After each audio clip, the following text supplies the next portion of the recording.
el plan de lectura que iniciamos el 1 de enero del 2026 con el objetivo principal de leer la Biblia entera en el año. Es decir, al finalizar este año, el 31 de diciembre del 2026, si todo sale bien y la gracia de Dios nos acompaña, todos vamos a tener leído la Biblia por completo en un año. ¿Está bien? Entonces, si ustedes ven con detenimiento un poquito la hojita, tenemos el plan de lectura bíblica, enero 2026, donde cada día que va pasando tenemos una serie de capítulos de algunos libros para ir leyendo. Sacamos la cuenta la vez pasada, pero bueno, más o menos haciendo cuentas rápidas, lo que dijimos es si leemos cuatro capítulos de la Biblia todos los días, dentro de 365 días más o menos, vamos a tener leída toda la Biblia. ¿Está bien? Entonces, hoy por hoy nos encontramos en el día 14 de enero, por lo tanto vamos en el día 14 del plan, y lo que tenemos acá es que este día 14, el 14 de enero, ya habremos leído, si lo leyeron hoy a la mañana, si no, en el tiempo hasta las 23:59 del día de hoy, para leer los capítulos 4, 5 y 6 de Mateo y el capítulo 13 de Proverbios. Lo que tenemos anteriormente es los 21 capítulos de Juan, 13 capítulos de Proverbios y los 16 capítulos de Romanos. ¿Está bien? Entonces, si fueron sistemáticos con la lectura, insisto, para este momento, ustedes ya, fíjense, en 14 días de enero ya hemos leído el libro de Juan por completo, hemos leído el libro de Romanos por completo, más o menos la mitad de Proverbios, y entre ayer y hoy habremos empezado el Evangelio de Mateo. ¿Sí? Lo que vamos a hacer hoy es hacer un vuelo muy rápido por arriba de lo que ya hemos leído, es decir, el Evangelio de Juan, la primera parte de Proverbios y el libro de Romanos. En cuanto a esto, vamos a dejar, al menos por hoy, el libro de Mateo, que ya habremos empezado algunos capítulos, pero bueno, por cuestiones de tiempo y de practicidad, no vamos a empezar hoy, lo vamos a dejar para más adelante, para la próxima, si Dios así lo permite y nos bendice de este instante. Entonces, vamos a pasar muy por arriba de los libros, pero la idea no es que usted se sienta mal si no lo empezó. Acá tenemos el plan, la idea es, si alguno no lo empezó y lo quiere empezar, puede ir completando de a poquito, va a tener que ser medio apurado, no va a ser 4 capítulos, como dijimos al principio del año, pero por ir completando un capítulo más todos los días, más o menos entre el mes de febrero y marzo se puede ir acomodando. Y si no, puede empezar a partir de hoy, va a empezar a leer el capítulo 14, el capítulo 13 de Proverbios, los primeros capítulos de Mateo, y van a quedar por ahí por afuera Romanos y Juan. Que no estaría siendo la idea, no estaría siendo lo principal o lo que queremos apuntar. Entonces, ahora vamos a hacer un pequeño comentario de cada uno de los libros, pero la idea es que como iglesia, la facilidad que tiene esto es que ahora que vamos a empezar a hacer algunos comentarios, si todos fueron más o menos siguiendo el plan, ya van a saber de lo que estamos hablando. No es que yo voy a sacar un versículo de la galera y vamos a estar leyendo cosas que ustedes estuvieran leyendo. Al contrario, ustedes ya tienen más o menos leída la historia. Lo que vamos a hacer nosotros es darle tipo un cierre, darle cohesión a estos relatos de la mente. ¿Se entiende más o menos cuál es el camino que vamos a seguir? Hay algunas cuestiones técnicas que hoy por hoy vamos a dejar de lado y, insisto, vamos a hacer un pequeño vuelo de pájaro, como se suele decir a veces en las clases, por encima de lo que ya hemos leído. Y la idea, hermano, es que si no leíste, no te sientas mal, sino que te animes para la próxima, para sumarte, y que todos juntos hagamos esta épica, esta aventura de leer la Biblia en todo el año. Y estoy seguro que entre los 1189 capítulos que tiene la Biblia, algo, en alguno de ellos, el Señor te quiere decir algo. El Señor te quiere guiar en algo en este año. Entonces, ¿por qué no darse a la aventura y buscar eso que el Señor tiene para decirnos en este tiempo? ¿Está bien? Vamos por el principio. ¿De qué venimos hablando en este comienzo del año? Por lo menos estos 14 días que van corriendo de enero. Hay un tema, hay una palabra guía que nos está llevando de la mano en estos primeros días del año. Esa palabra es la palabra crecimiento. Ok. Entonces, nosotros esto, además, lo queremos apuntar para ese lado, que es la palabra que el Señor nos dio al principio del año, que es sobre el crecimiento. Entonces vamos a hacer una pequeña alusión al crecimiento y después vamos a meternos de lleno en lo que dice el Evangelio de Juan en este primer libro. ¿Qué podemos decir sobre el crecimiento? Una de las primeras cosas que tenemos que analizar primero es qué es el crecimiento. Si yo te digo rápido, definime qué es el crecimiento. ¿Qué es? ¿Ofertas? ¿Un avance? ¿Sí? ¿Hay más? ¿Alguien que ofrezca algo más? ¿Qué es el crecimiento? ¿Qué idea nos da el crecimiento? ¿Cómo? ¿Madurez? Muy bien. ¿Algo más? Cuando yo me puse a pensar qué es el crecimiento, me trajo lo primero la idea de cambio. ¿No? Si nosotros nos pongámonos a pensar en los niños, que es el ejemplo más claro que tenemos de crecimiento. ¿Cómo me doy cuenta yo que un niño está creciendo? Porque está cambiando, ¿verdad? Entonces, si un día yo lo veo, y lo veo después al día siguiente, y lo veo que está un poco más desarrollado, entonces me doy cuenta de que está creciendo. La idea del crecimiento es cambiar, y si uno busca la definición de crecimiento es cambiar e ir aumentando ciertas cosas. Un niño que crece va aumentando su capacidad física, un niño que va aprendiendo va aumentando su capacidad intelectual, va aumentando su capacidad de gestionar sus emociones. Al principio, cuando es niño, lo único que sabe hacer para pedir alimento es llorar. Pero después cuando crece, se supone que después va aprendiendo el lenguaje de la madre, de los padres, de la familia, entonces ya empieza a pedir las cosas bien, ¿no? Esa es la idea de crecimiento, es algo que va cambiando y que va aumentando. Entonces, si ponemos eso en términos espirituales, la idea de crecimiento espiritual, ¿qué es? Es ir cambiando. Seguramente en el principio de tu vida cristiana había algunas cosas que te preocupaban, ¿no? Por ejemplo, me preocupa salir de esta deuda, me preocupa que mi familia está mal y quiero que se arregle, que mi matrimonio está mal y quiero que se arregle. Entonces tenemos esas pequeñas, esa manera de pensar, ¿no? Venimos a los pies de Cristo para que Él cambie nuestra situación.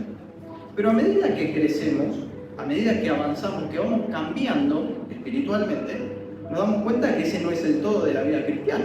No es que solamente se trata de que Dios quiere hacerte bien, sino que está más o menos lo que decían por acá, este concepto de madurez, que uno va creciendo. Al principio de la vida cristiana te preocupan cosas que después cuando vas creciendo ya no te preocupan tanto y empiezas a poner tu foco y tu mira en otras situaciones que son más delicadas o más avanzadas. Cómo conocer más a Dios, cómo acercarme más a Dios, cómo agradar a Dios en la vida que llevo, cómo dejar de lado el pecado, cómo vencer esas barreras que me impiden acercarme más a Dios. Son cuestiones un poquito más elevadas que al principio. Entonces nos damos cuenta que vamos creciendo. Eso en términos espirituales e individuales. Como iglesia también debemos y necesitamos ir creciendo, necesitamos ir cambiando hacia mejor, ir aumentando. Entonces, en esta primera parte del año donde el Señor nos ha llamado a crecer, hay una cosita que estaba pensando también estos días con respecto a eso, y es que crecer no es una acción en sí misma. ¿Se dan cuenta? No es que yo me paro acá y digo, bueno, a ver, voy a crecer. Me paro, a lo sumo lo que puedo hacer es pararme en puntitas de pie. Pero no puedo crecer, porque crecer no es una acción en sí misma. No es que hoy me levanto, me siento en la mesa y digo, bueno, voy a crecer. Y pongo a escribir y de esa manera crezco. Crecer no es una acción en sí misma.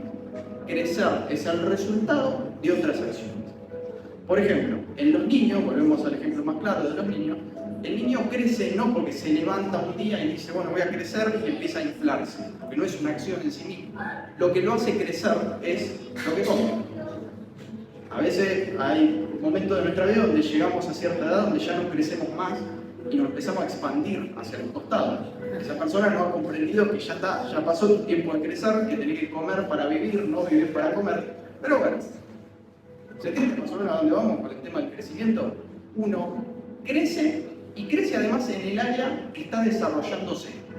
Un niño, volviendo al ejemplo del niño, va a crecer físicamente a medida que se alimenta.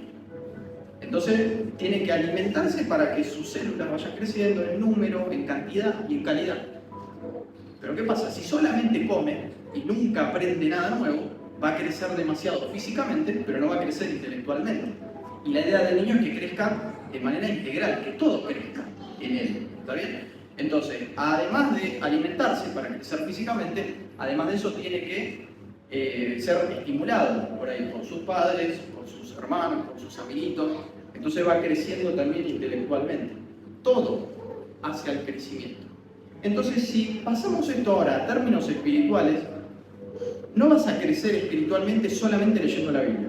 Vas a crecer intelectualmente a lo mejor, sí. Vas a tener más facilidad de acordarte las cosas, vas a acordarte más historias de la Biblia, pero si eso no lo acompañas con otra cosa, vas a crecer en un solo área, solamente en el crecimiento intelectual. No es la idea. La idea es que crezcas, que toda tu vida espiritual crezca. Entonces, a la lectura de la Biblia va a haber que sumarle oración, va a haber que sumarle el congregarse, vamos a tener que sumar otras cosas, ejercicios espirituales, ayunar, el cantar alabanzas al Señor, todo hace al crecimiento espiritual. Ahora, si te dedicas solamente a venir a congregarte, y en tu vida sos un desastre afuera, vas a crecer a lo mejor en tener un hábito, en tener el hábito de venir a la iglesia todos los domingos, todos los miércoles, según corresponda, pero si solamente te quedas con eso, vas a crecer en un solo área y no vas a crecer en el resto. Entonces, todo es necesario, ¿está bien? Para que todas nuestras áreas crezcan de manera sana, para no crecer de manera desproporcionada, necesitamos desarrollar todas las habilidades, crecer en todas las áreas, en todos los sentidos. Así como lo es físicamente, así como es en la vida de un niño, también lo es espiritualmente. El tema que nos atañe hoy, que nos trae hoy a este lugar, es analizar lo que ya hemos leído en el plan de lectura bíblico. Esto, insisto, es una parte del crecimiento espiritual, no es todo.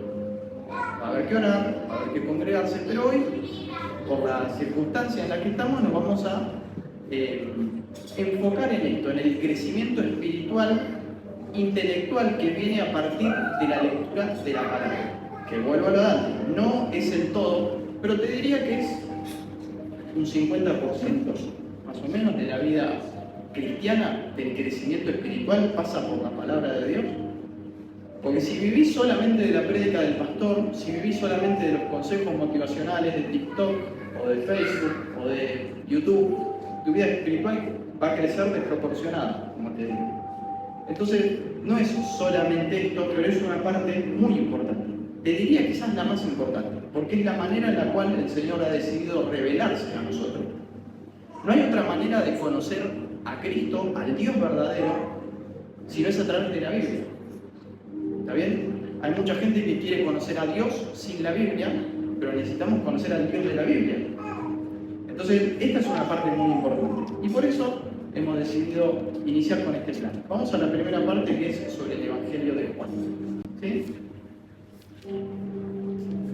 Insisto, lo vamos a hacer bastante por arriba, por cuestiones de tiempo y de practicidad, y porque esto no es un seminario, ¿sí? Es la idea animarnos entre todos a poder seguir desarrollando la lectura de la palabra de Dios. Lo primero que hemos leído, la manera en la cual hemos empezado el año, es leyendo, como decimos, el Evangelio de Juan. El Evangelio de Juan se divide o se separa en dos grandes partes. La primera parte es lo que algunos suelen llamar el libro de las señales. Esto es entre el capítulo 1 y el capítulo 12, ¿sí? Y en el capítulo 13 y hasta el final, capítulo 21, entre el 13 y el 21 se ha dado, mucha gente lo denomina, el libro de la gloria o el libro de la hora, ¿sí? Entonces, la primera parte de Juan, el evangelista se encarga, él no se anda con vueltas. Por lo general, a veces uno suele hacer una lectura circular. ¿Qué es la lectura circular? Muchas cositas que uno va leyendo y que te van dando la idea de qué es lo que quiere decir el escritor. Acá, Juan no se anda con vueltas. Acá lo que Juan dice de entrada es: Jesús es el Hijo de Dios. Yo les voy a demostrar a través de este libro, de este escrito, que Jesús es el Hijo de Dios. Y no hay discusión. Vamos a leer lo que dice, vamos a leer algunos capítulos, ¿no? Para acompañar la lectura, y esto puede ayudarles también a refrescar a ustedes lo que han ido siguiendo el plan. El Evangelio de Juan, capítulo 1, versículo 29, dice así: el día siguiente vio Juan el Bautista, no Juan el escritor, no Juan el evangelista, al día siguiente vio Juan el Bautista a Jesús que venía a él, y dijo: he aquí el Cordero de Dios que quita el pecado del mundo. Juan, insisto, no se anda con vueltas. Él agarra de entrada y dice: este es el Hijo de Dios. Y yo les voy a mostrar a través de todo el escrito que este Jesús, que este es el Mesías que estaba prometido a Israel. En ese sentido, lo que va a hacer Juan, el evangelista, Juan el apóstol, a través de estos 21 capítulos, él va a ir desarrollando todas estas señales. Esta primera parte que menciono entre el capítulo 1 y el capítulo 12 se conoce como el libro de las señales. Y él va a desarrollar 7 señales, 7 milagros que Jesús realiza para demostrar que este verdaderamente es el Hijo de Dios. A diferencia de los evangelios sinópticos, es decir, Mateo, Marcos y Lucas, la particularidad que tiene Juan es que la idea de él no es desarrollar un cronograma de cómo se ha ido desarrollando la vida de Jesús, como si lo hacen el resto de los evangelios, ¿no? Marcos, Mateo y Lucas. Mateo, Marcos y Lucas. Ellos se dedican a desarrollar la historia de Jesús para que la podamos ubicar en tiempo y espacio, y un evento se sucede detrás del otro conforme va pasando el tiempo. La idea de Juan no es esa, no es contar la historia de Jesús paso a paso de cómo se ha ido desarrollando su ministerio, sino que lo que él agarra son 7 señales para mostrarnos a nosotros de que este verdaderamente es el Hijo de Dios. No necesariamente son cronológicos, sino que lo que él cuenta es, miren, a través de estas 7 señales podemos darnos cuenta de que Jesús es el Hijo de Dios.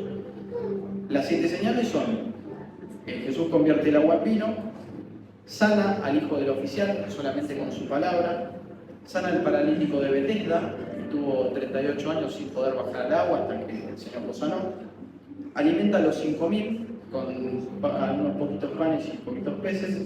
En el capítulo 6, la quinta señal es que camina sobre el agua. La sexta señal, sana a un hombre ciego de nacimiento. Y en séptimo y último lugar, resucita a Lázaro. Insisto, estas 7 señales que revela Juan el Evangelista no son de manera cronológica, sino que son eventos que agarra Juan para mostrarnos que Jesús es el Hijo de Dios. Es más, cuando finaliza la carta, él dice: si yo me pongo a escribir, esto lo dice Juan, ¿no? Para parecer un poco leer. Si yo me pongo a escribir todo lo que tengo que decir acerca de Jesús, me parece que no entrarían los libros en el mundo para revelar todo lo que él hizo. Entonces ahí Juan deja de entrada, deja en claro que estos eventos fueron elegidos de manera intencional. Por mencionar algunos, como dijimos, Jesús convierte el agua en vino. Hay muchísimo significado en cada una de las señales. Cuando Jesús convierte el agua en vino, vamos a contar algunas historias así medio rápido. Cuando Jesús convierte el agua en vino, él utiliza ciertas vasijas que eran vasijas ceremoniales, ¿no? Para los... dice la Biblia que ellos estaban en una boda, la boda de Caná de Galilea, que en un momento se queda sin vino la fiesta, entonces le llevan unos cántaros de agua, unas vasijas de agua a Jesús y él las convierte en vino, ¿no? Así medio rápido de historia. Esas vasijas de agua no eran cualquier vasija, eran vasijas ceremoniales, las que usaban los judíos en aquel tiempo para lavarse, para limpiarse, para sus ritos y todo lo que hacían. Entonces lo que hace Jesús es pasar por encima de toda esa legalidad que tenían los judíos en aquel tiempo y convierte el agua en vino. En cierta medida todas esas vasijas de agua que eran súper pulcras, que eran súper santas para los judíos, ahora están contaminadas en cierta medida con vino, pero un vino hecho por el Hijo de Dios. Todo lo que la historia quiere decir ahí es, los judíos pensaban que ellos iban a limpiar con el agua. Si ustedes conocen más o menos la historia del evangelista Juan y demás, lo podemos ver inclusive en la cena del Señor, el vino que representa, representa la sangre de Cristo, ¿no? Entonces, fíjense ustedes, por mencionar una historia nada más, no vamos a hacerlo con todo porque no nos vamos más, pero fíjense ustedes, en el momento en el que Jesús convierte el agua en vino, está diciendo la limpieza que ustedes judíos piensan que se hace con agua, no se hace con agua en realidad, se hace con la sangre de Cristo. Entonces Jesús ya desde el principio, es lo que nos está diciendo el evangelista Juan, vino a romper todos los esquemas, vino a poner en contexto verdaderamente la ley, y lo que está diciendo en ese momento es, no, muchachos, la limpieza no se hace con agua y con un ritual. La única limpieza verdadera que el ser humano puede tener en su alma y en su corazón es a través de la sangre de Cristo, a través del sacrificio de Cristo.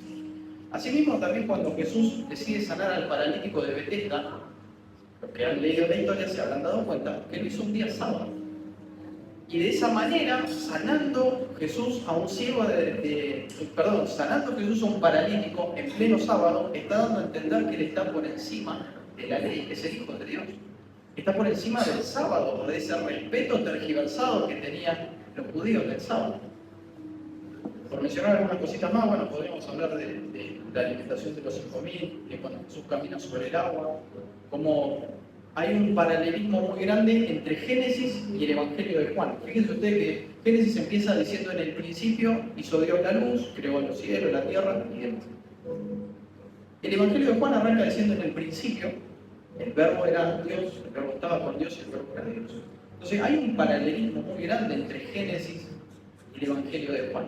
Es más, cuando Jesús va desarrollando estas señales que cuenta el evangelista Juan en su evangelio, él va diciendo, va mostrando cómo Jesús es el verdadero Hijo de Dios a través de estas señales. Así como hay 7 señales, también hay 7 gran yo soy, como dice Jesús. El yo soy fue el nombre con el cual Dios se reveló a Moisés en el desierto, en la zarza ardiente. Esos 7 yo soy que dice Jesús dice: yo soy el pan de vida, yo soy la luz del mundo, yo soy la puerta de las ovejas, yo soy el buen pastor, yo soy la resurrección y la vida, yo soy el camino, la verdad y la vida, yo soy la vid verdadera. Jesús en todo momento se está identificando con el Dios del Antiguo Testamento, con el Dios que estaba escrito y sobre lo cual había escrito Moisés y habían escrito los profetas y demás. Entonces, lo que hace el evangelista Juan en todo el libro es maravilloso, es poner de relieve, poner bien en claro de que este es el Hijo de Dios. Esto es la primera parte, los primeros 12 capítulos, como dije. Después está la segunda parte, que es donde la cosa se pone más compleja. Es lo que algunos llaman el libro de la hora. De hecho, el capítulo 13 arranca diciendo: cuando Jesús se dio cuenta que ya había llegado su hora, hay algunos capítulos que dedica a sus discursos, a cosas que habla con los discípulos, y después llega finalmente la hora, es decir, el momento en el cual Jesús tiene que ir hasta la cruz. En este punto, con respecto a lo que tiene que ver con la crucifixión y la muerte de Jesús, nosotros vamos a ver si leemos lo que hemos leído un poquito de los capítulos de ahí, se habrán dado cuenta de que lo que muestra el evangelista es distinto a lo que muestran los otros evangelistas. Cuando, por ejemplo, Marcos, Mateo o Lucas nos cuentan cómo se fue desarrollando la Pascua, cómo es que todos llegaron a encontrarse en el aposento, tenían que encontrar al hombre con el cántaro de agua y seguirlo y demás. Juan no se mete mucho en esos detalles, pero sí detalla puntualmente lo que pasó aquella noche. Cuando estaban todos sentados en la mesa y se produce aquel momento en el cual Jesús lava los pies de sus discípulos, donde Jesús ora con sus discípulos, capítulo 17. Entonces cuenta de manera muy íntima todo lo que había pasado en aquella noche. Hasta que después viene el momento de la hora, el momento en el cual Jesús es arrestado y es crucificado. Esos capítulos en los cuales Jesús va a la cruz están contados de una manera que a uno le hace poner la piel de gallina, pero en medio de todo eso, una cosa que destaca el evangelista es que Jesús en ningún momento fue atropellado por la situación. No es que de repente vinieron los romanos, vino la guardia romana y se llevaron a Jesús y Jesús no sabía qué hacer. El evangelista se encarga de dejar bien en claro que este es el Hijo de Dios, inclusive en la hora, inclusive en el momento de mayor presión de su ministerio. En el momento que viene Judas a buscarlo con los 600 soldados, los soldados romanos preguntan: ¿estamos buscando un tal Jesús? Entonces Jesús se levanta, se pone en pie y dice: yo soy. Y cuando dice yo soy, dice que la guardia romana, conformada por 600 soldados romanos, cae al suelo. Entonces se levantan así, medio con miedo, y vuelven a preguntar: hermano, ¿quién es Jesús? Y Jesús dice: ya les dije que soy yo. Entonces lo que nos muestra Juan es que en ningún momento y de ninguna manera Jesús está atropellado por la situación. En el momento que está en la cruz, se encarga de dejar a María con Juan y a Juan con María y le dice: mujer, aquí está tu madre, mujer, aquí está tu hijo, hijo, aquí está tu madre. En ningún momento Jesús se deja llevar por la situación. En el momento en el cual está hablando con Pilato, Jesús De repente Pilato medio que lo quiere sobrar, medio que lo quiere pasar por arriba, haciéndole algunos cuestionarios, quería sacárselo de encima rápido a este Jesús. Y de repente entra en una crisis existencial tan profunda que se termina preguntando el tipo, ¿qué es la verdad? Lo descolocó tanto Jesús a Pilato, en el momento en el cual sigue avanzando la historia y dice que está crucificado en la cruz y le dice él a los soldados romanos, che, tengo sed, falta cumplirse todavía una parte de la escritura. En ningún momento Jesús es un pobrecito que está ahí sin poder salir de la situación. Por el contrario, él es el que va llevando adelante todo el cronograma de la historia. Y al finalizar, inclusive, se cumple lo que él había dicho anteriormente, donde él dice, yo no es que mi vida a mí me la quitan, yo la pongo voluntariamente y después más adelante la vuelvo a agarrar. Entonces, lo que está mostrando Juan es la total y completa debilidad de Cristo en esta situación. El cortejo en el cual Jesús es llevado a la cruz es muy similar, y con esto ya vamos a ir cerrando la idea, es muy similar a la coronación de un rey. De hecho, cuando él está colgado en la cruz, dice que el gobernador romano manda a poner un cartel por encima donde dice, este es el rey de los judíos. Y lo escribe inclusive en 3 idiomas. Entonces, para que todo el mundo se entere de que ese es el rey de los judíos. En medio de todos los azotes que Jesús recibe, aparte de la guardia romana, termina todo bañado en sangre, termina todo ensangrentado. De hecho, es como si le hubiesen quitado su ropa civil y le pusieron una ropa de púrpura, como se vestían los reyes en aquel tiempo, nada más que estaba su cuerpo bañado en sangre. Le ponen una corona de espinas.